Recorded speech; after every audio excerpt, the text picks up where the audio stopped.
장노출 촬영에 관심을 갖게 되면서 ND 필터를 정확하게 사용하는 방법을 공부하고 있습니다.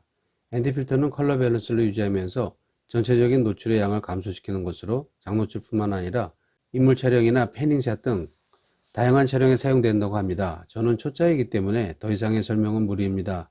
ND 필터에 대한 더욱 자세한 내용은 전문가들이 올려놓은 자료를 참고하시기 바랍니다. ND 필터 값을 계산하기 위해서 많은 분들이 추천하는 표를 이용하거나 손가락을 접어가며 계산하는 방법은 저한테는 너무 어려웠습니다. 많은 고수들께서 대부분 원스톱 조정을 기본으로 설명하시는데 저는 3분의 1 스탑을 사용하고 있어서 계산하기가 더 어려웠습니다. 그래서 제가 선택한 앱은 엑스포저 칼큘레이터라는 앱입니다. 사용 방법을 알아보겠습니다. 앱을 열었을 때 상단에 보이는 것은 현재의 적정 노출값을 입력하는 부분이고 아랫부분은 새로운 노출값을 계산하기 위해서 조리개, ISO 및 ND 필터 값을 선택하는 구역입니다. 편리한 사용을 위해서 먼저 세팅을 해야 합니다. 상단 오른쪽에 메뉴바를 누르면 3개의 메뉴가 나타나는데 첫 번째 보이는 ND 칼리브레이션은 아직 제가 초짜라서 어떻게 사용하는지 모르겠어서 통과하겠습니다. 가운데 위치한 세팅을 선택하면 상단에 제너릭 세팅이 보이는데요. 배경색이나 메뉴의 컬러 등을 변경할 수 있습니다. 여기서 저는 컴펜세이션 휠과 Keep Screen On을 활성화시켜 놓았는데요. 컴펜세이션 휠은 노출값을 퍼센티지로 세분화해서 조정할 수 있고 Keep Screen On은 타이머를 사용할 때 휴대폰이 절전 모드로 바뀌지 않도록 해주는 것입니다. 실제로 중요한 것은 하단에 있는 엑스포저 세팅입니다. 첫 번째로 조리개 세팅입니다. 사용하실 렌즈의 최고 및 최저 조리개 값을 설정해 줍니다. 두 번째로 셔터 세팅입니다. 카메라의 최고 및 최저 셔터 스피드 값을 설정합니다. 그 밑에 디스플레이 타입에 나오는 10진수나 분수 표시는 본인의 카메라에 맞춰서 사용하면 되겠습니다. 그 다음은 ISO 세팅입니다. 외국 유튜버들은 ISO보다는 ISO라고 부르는 사람들이 의외로 많았습니다. 사용하시는 카메라의 최대 및 최소 ISO 값을 입력하십시오. 마지막으로 ND 세팅입니다. 현재 가지고 계신 ND 필터 중에 가장 큰 값을 여기에 입력합니다. 참고로 ND1000은 10스탑입니다. 이 계산기에서는 ND 필터를 3개까지 겹쳐서 사용할 수가 있습니다. 그 밑에 ND 필터 모드에서는 본인이 사용하는 데 편리한 단위를 선택하는 것으로 스탑이나 덴시티 혹은 ND 넘버를 선택할 수 있습니다. 이상으로 세팅을 마쳤습니다. 상단 좌측의 화살표를 눌러서 엑스포저 칼큘레이터 화면으로 돌아옵니다.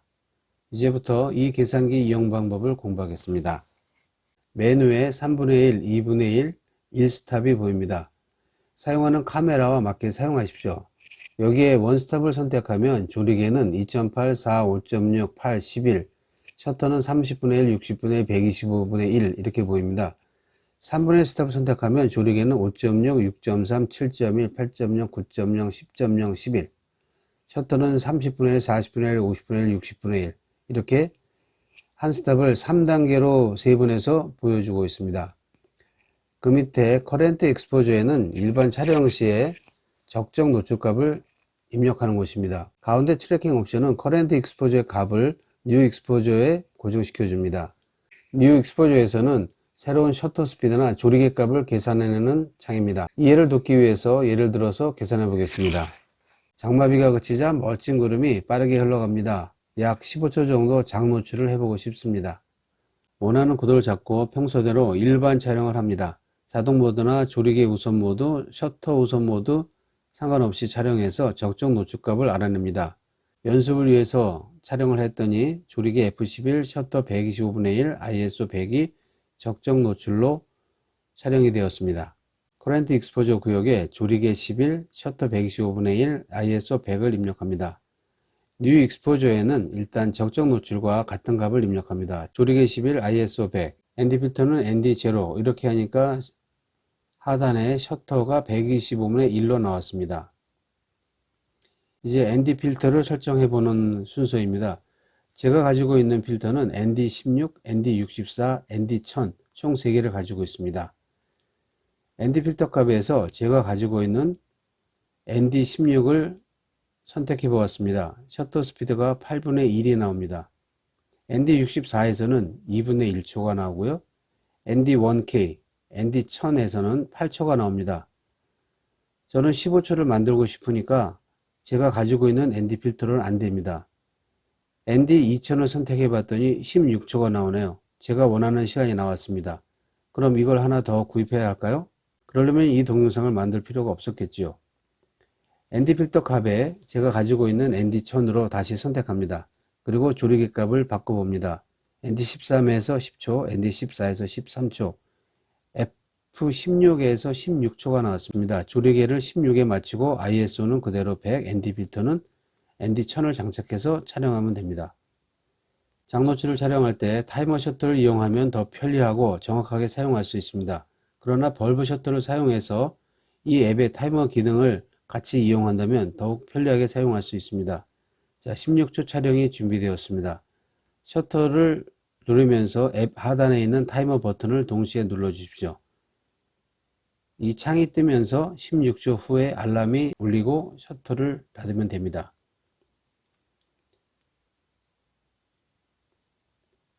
셔터 스피드가 1분이 넘어가는 촬영일 경우에 핸드폰에 화면 자동 꺼짐이 설정되어 있으면 화면이 잠겨서 다시 켜는 과정에서 타이머가 리셋이 되는 경우가 있습니다. 이런 것을 방지하기 위하여 초기에 세팅 화면에서 알려드렸던 Keep Screen On을 활성해 두면 꺼지지 않습니다.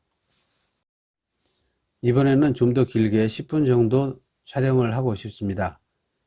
ND 필터 1000을 설정하고 조리개 값을 32까지 조여봅니다. 이게 되는지 모르겠지만 셔터 스피드가 66초가 나옵니다. ISO를 64로 줄여보니 2단계가 줄여서 104초까지 늘어났지만 10분에는 턱없이 부족합니다. 조리개를 22로 바꿨더니 52초가 나옵니다. 제가 갖고 있는 두 개의 ND 필터를 같이 사용해 보려고 합니다. 화면에 보이는 ND 필터 버튼을 한 번 더 눌러주면 그 아래에 새로운 필터 값을 넣을 수 있는 창이 나옵니다. 여기에 ND64를 넣어 보겠습니다. ND 필터 두 장을 겹쳐서 장착하겠다는 뜻입니다. ND 필터는 겹칠수록 화질은 떨어집니다. ND64를 입력하고 ISO는 다시 100으로 놓으니까 시간이 34분 57초가 되어버렸습니다. 저는 10분이 필요하니까 조리개를 조절해서 찾아보겠습니다. 조리개 13에서 11분, 11에서 8분 44초가 나옵니다. 조리개 13에 11분이 적당해 보입니다. ND 필터 1000과 64를 겹쳐서 촬영하고 ISO 100에 조리개는 13을 세팅하여 촬영하면 10분 촬영이 가능해지는 것입니다.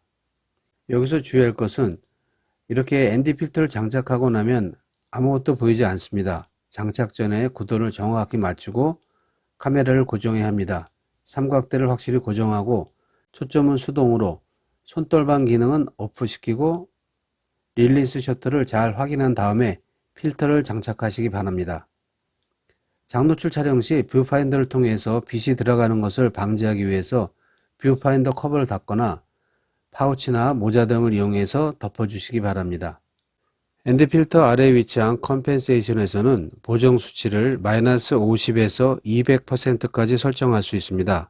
이 보정 값은 일출이나 일몰 때처럼 장노출을 시작할 때와 끝날 때의 노출값이 다를 때 활용하는 것으로 많은 경험만이 정확한 값을 산출해낼 것입니다. 이것은 시간대를 바꿔가면서 충분히 연습을 해두시면 도움이 될 것이라 생각합니다. 이번에는 ND 필터를 이용해서 원하는 조리개 값에 맞는 셔터 스피드를 계산하는 방법을 공부해 보겠습니다. 밝은 장소에서 조리개를 최대 개방해서 심도를 낮게 촬영할 때 사용하는 방법입니다.